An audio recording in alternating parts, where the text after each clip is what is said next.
En México pagamos 3 tipos de impuestos, que es el ISR, que es justo sobre la renta o hacia las ganancias, pagamos el IVA, que es sobre el consumo, y el IEPS, que es un impuesto especial sobre cierta producción de productos y servicios.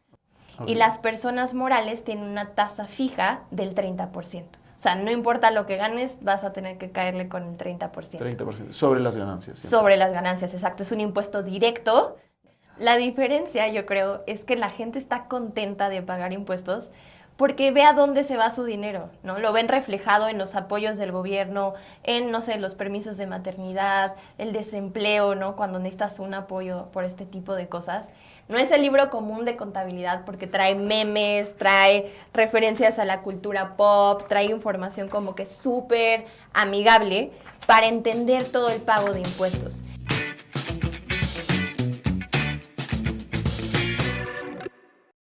Hola Pau, ¿cómo estás? Estoy muy feliz de que estés aquí. Muchas gracias por invitarme. Yo también estoy súper contenta de estar platicando aquí contigo hoy. Pau, viene la primera pregunta. Hay que empezar así con fuerza. ¿Por qué es importante pagar impuestos? Porque contribuye directamente a la economía del país. Aquí en México, te voy a soltar ya de una vez un dato duro, 6 de cada 10 mexicanos no pagan impuestos.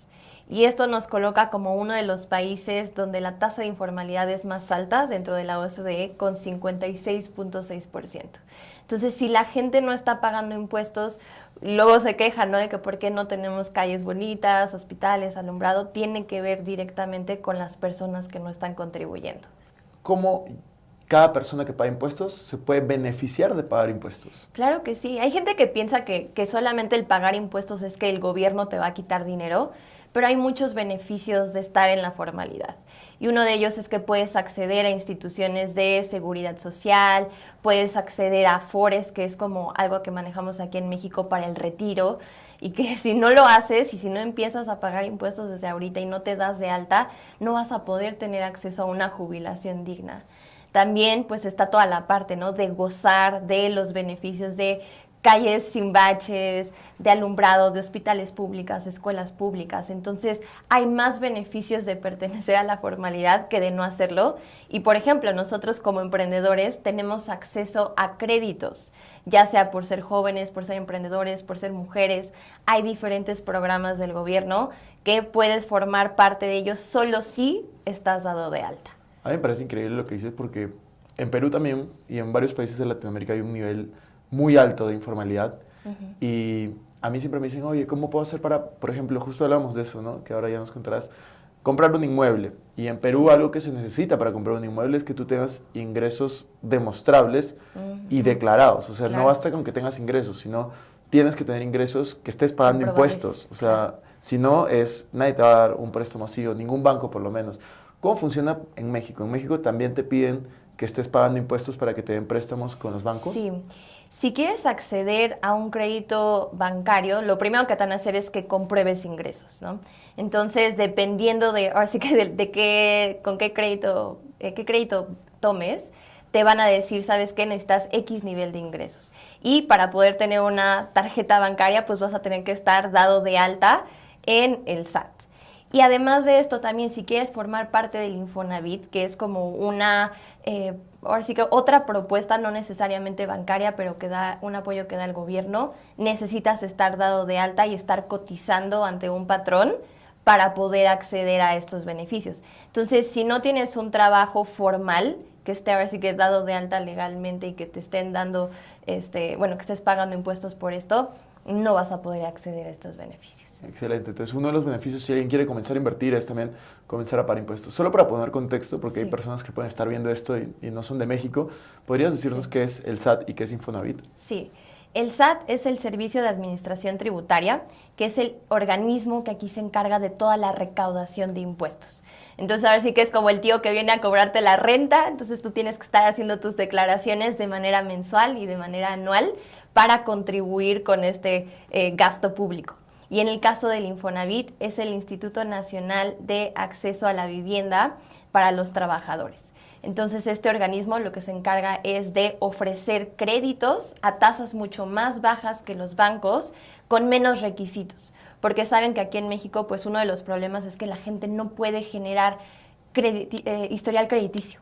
Entonces lo que hacen es decir, bueno, si a lo mejor tú tienes un mal historial crediticio, estás en buró de crédito y por eso no puedes acceder a un crédito de un banco, nosotros como gobierno te vamos a ayudar y te vamos a otorgar un crédito a plazos un poco más largos para que lo puedas ir pagando, ahora sí que a cómodas mensualidades, y la tasa se adapta a tu nivel de ingresos. Entonces, ahora sí que dependiendo de cuánto ganes, es la tasa que te va a corresponder, que es como una manera de ayudar a toda la población mexicana que quiere tener una casa propia. Buenísimo. Y cuéntanos un poco cómo una persona puede empezar a pagar impuestos y dónde y cómo se puede informar para no necesariamente pagar menos impuestos, pero sí pagar lo justo o lo que esté de acuerdo a la ley y no de más, que me imagino que pasa también bastante seguido. Sí, creo que hay mucha gente que no se informa correctamente y cuando se da de alta escoge el régimen equivocado. Entonces, mi primer paso, mi primer consejo sería, en función de la actividad económica que quieras desempeñar, vas a elegir un régimen y te tienes que fijar en cuántos ingresos esperas obtener, porque hay regímenes que están topados. Entonces te dicen, si tú ganas más de, no sé, 4 millones de pesos, ya no puedes tributar aquí. Entonces el primer paso es definir qué quieres hacer, si lo vas a hacer solo o con socios y cuánto esperas obtener. Y dependiendo de eso, pues ya vas a elegir el régimen, el tipo de contribuyente que quieres ser y ahora sí que el tipo de sociedad particularmente que vas a fundar. Entonces mi consejo sería, infórmense, busquen en la página del SAT, busquen mi libro, What the Fuck con el SAT. Aquí ya les hice una tablita en la cual tú puedes ir diciendo, a ver, ¿sabes qué? Si soy abogado independiente, ¿en qué régimen me tengo que dar de alta? O si soy asalariado, pero a la vez quiero ser freelancer por las noches, ¿en qué me debo de dar de alta? Entonces ese sería un gran consejo. Siempre busquen fuentes oficiales del SAT, What the Fuck con el SAT, o en cualquier otro medio de comunicación especializado para estar al tanto de las nuevas actualizaciones. Cuéntanos un poco del sistema tributario, y me parece genial lo del libro, ahora lo vamos a comentar. Cuéntanos del sistema tributario en México, o sea, ¿nos podrías decir a gran escala? O sea, por ejemplo, yo soy extranjero, ¿cómo funciona? ¿Tiene como cuántos regímenes? Sí. Aquí en México tenemos dos opciones para darnos de alta. La primera es ser persona física, que es cuando pagas tus impuestos como una sola persona.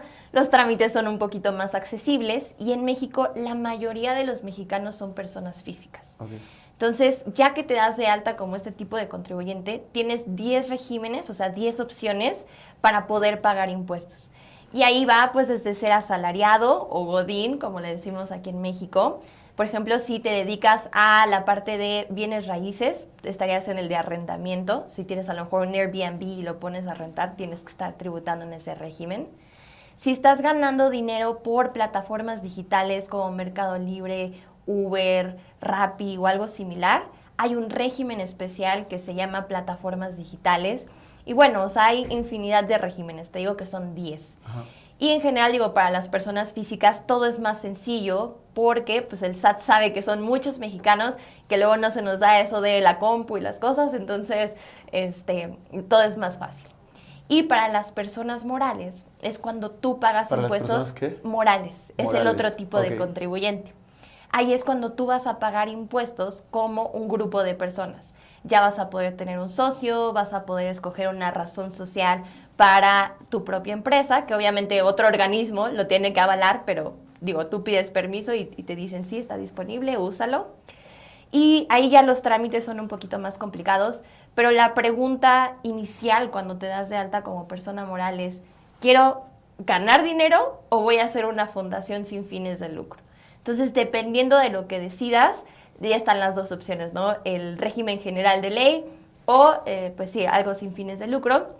Y de ahí se desprenden diferentes tipos de sociedades, ¿no? La típica SADCB, sociedad civil.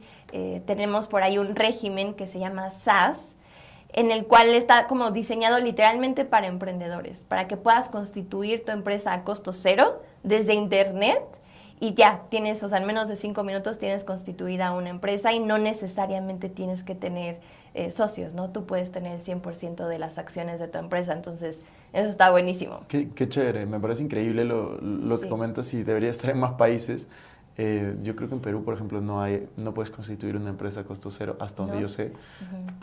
Cuéntanos un poco del tema de los impuestos. En México, más o menos, o sea, ¿entre cuánto y cuánto se paga?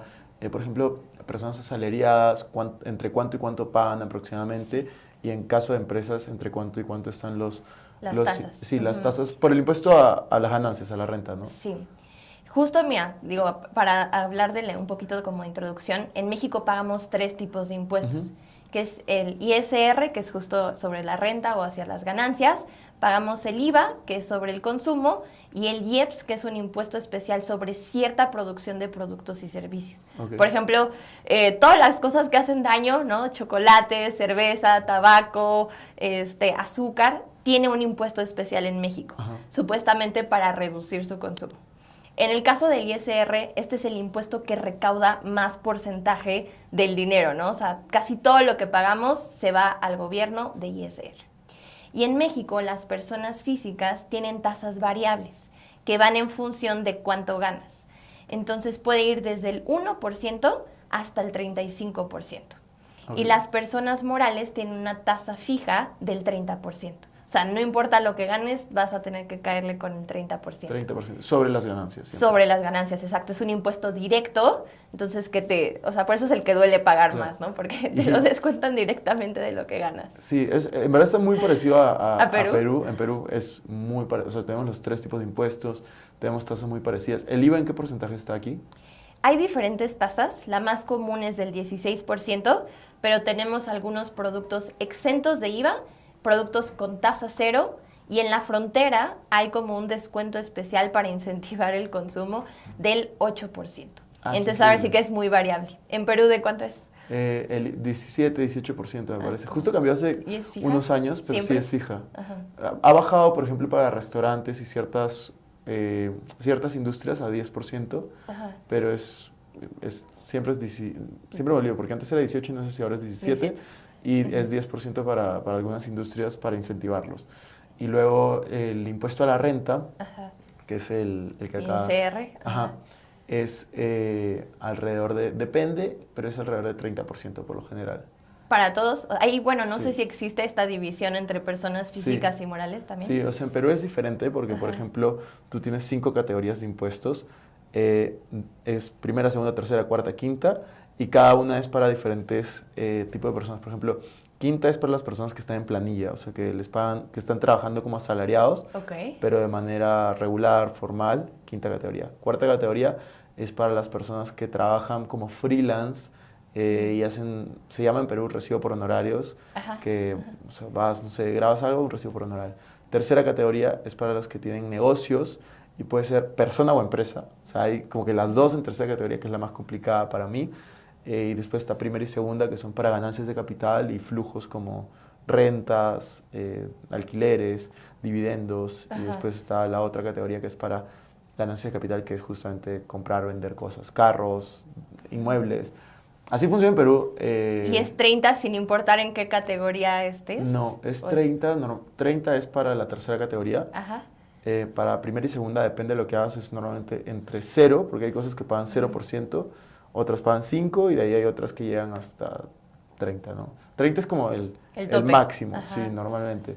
Y en cuarta y quinta igual, ¿no? Como cuando es personas asalariadas, me parece que es desde un porcentaje, no me acuerdo el porcentaje, pero es súper bajo, hasta 30, dependiendo de cuánto ganas. Así es lo que me acuerdo, yo no soy especialista en contabilidad, pero es más o menos lo que me acuerdo del sistema tributario peruano. Y es súper interesante porque justo hablábamos antes de comenzar a grabar que tú has visitado Barcelona, países en Europa, y a mí me pasa que hay muchas personas que se quejan del sistema tributario en Perú, me imagino que en México también, por eso hay tanta informalidad, pero lo comparas con un sistema tributario en, por ejemplo, España, donde pagas hasta el 51% y es como, ok, prefiero tributar en Latinoamérica. La diferencia, yo creo, es que la gente está contenta de pagar impuestos porque ve a dónde se va su dinero, ¿no? Lo ven reflejado en los apoyos del gobierno, en, no sé, los permisos de maternidad, el desempleo, ¿no? Cuando necesitas un apoyo por este tipo de cosas. Y siento que Latinoamérica todavía está un poquito más atrás en estos beneficios. Entonces, por ejemplo, en países justo como Suecia, que tiene una de las tasas impositivas más altas del 76%, la gente está contenta porque ve esta transparencia. Entonces creo que todavía nosotros tenemos como países latinoamericanos que exigir más a nuestros gobiernos para que el dinero que nosotros estemos dando realmente se vaya a donde tiene que ir. Totalmente. Sí. Y Pau, ya para ir cerrando, mi última pregunta sería, ¿cómo podemos hacer que las personas se informen más y comiencen a pagar sus impuestos de manera correcta? Creo que ahí es parte de, ahora sí que como una solución tripartita, ¿no? Por una parte tenemos a la escuela. En la escuela nos deben de fomentar estos temas, deben de haber materias de educación fiscal desde chiquitos para que entendamos estos conceptos clave. También en nuestra casa, nuestros papás de cierta forma tienen esta responsabilidad de hablarnos de temas tan importantes como son las finanzas y como es la educación fiscal, porque lo que pasa hoy en día es que salimos a la vida adulta, no sabemos qué hacer, es prueba y error y ya terminamos pagando más impuestos o de plano ni siquiera estamos pagando impuestos porque nunca entendimos la importancia de contribuir a ese gasto. Entonces, creo que esas son como las dos primeras cabezas y la otra es por ti. Tú tienes que tener ganas de aprender, de informarte, de interesarte por lo que está pasando en tu país. Entonces, no puedes echarle la culpa solo a un lado, ¿no? O sea, también recae la responsabilidad de nosotros. Y mi consejo siempre va a ser, infórmense, lean siempre de fuentes verificadas, ya sea del mismo SAT, de a lo mejor algún influencer, algún creador de contenido en temas justo de finanzas o temas fiscales, que les explique las cosas de una manera sencilla, que haga que a ustedes les guste, que hagan que le entiendan, para que tomen ese rol más activo en la educación financiera y fiscal del país. Bueno, Pau, y cuéntanos de tu libro, ¿qué podemos encontrar allí? Pues miren, les voy a platicar. What the Fuck con el SAT es un libro literalmente escrito para millennials, centennials, las nuevas generaciones. No es el libro común de contabilidad porque trae memes, trae referencias a la cultura pop, trae información como que súper amigable para entender todo el pago de impuestos. Y empieza desde lo más básico, que es entender por qué tenemos que pagar impuestos y a dónde se va ese dinero. Después les explico un poco qué es el SAT, qué pueden hacer en el SAT, cómo se dan de alta, todo el proceso, todo el papeleo de la vida adulta. Y posteriormente les voy a explicar el paso a paso de cómo pagar impuestos, cómo se paga el ISR, cómo se paga el IVA, cómo se declara el IEPS, tanto para personas físicas como morales. También te voy a enseñar a hacer una factura, que a mí en su momento lo que hice fue hablarle a mi papá por teléfono y decirle, oye, ¿por dónde empiezo? Así que ustedes ya se van a tener que saltar ese paso y lo van a poder leer aquí el paso a paso, desde cómo hacer una factura y cómo cancelarla con los nuevos requisitos del CFDI 4.0. Y también vamos a llegar a la parte de en qué momento necesito contratar a un contador. Lo puedo hacer solo o ya necesito ayuda de un experto para finalizar con la cosa que a todo el mundo le da miedo, que son las declaraciones anuales. Entonces es un libro súper completo. Esta nueva edición incluye un capítulo sobre cómo declarar las inversiones y entonces pues les va a hacer la vida mucho más fácil porque creo que en México todavía hay muchas dudas de cómo pagar estos ingresos que estamos obteniendo al momento de invertir. Así que cómprenlo ya, está disponible en formato físico, PDF y audiolibro en cualquier lugar. Genial, Pau, muchísimas gracias. Y ahí espero que puedan adquirir tu libro y de hecho yo también lo voy a leer por curiosidad, así que quiero aprender. Muchas gracias. Gracias a ti.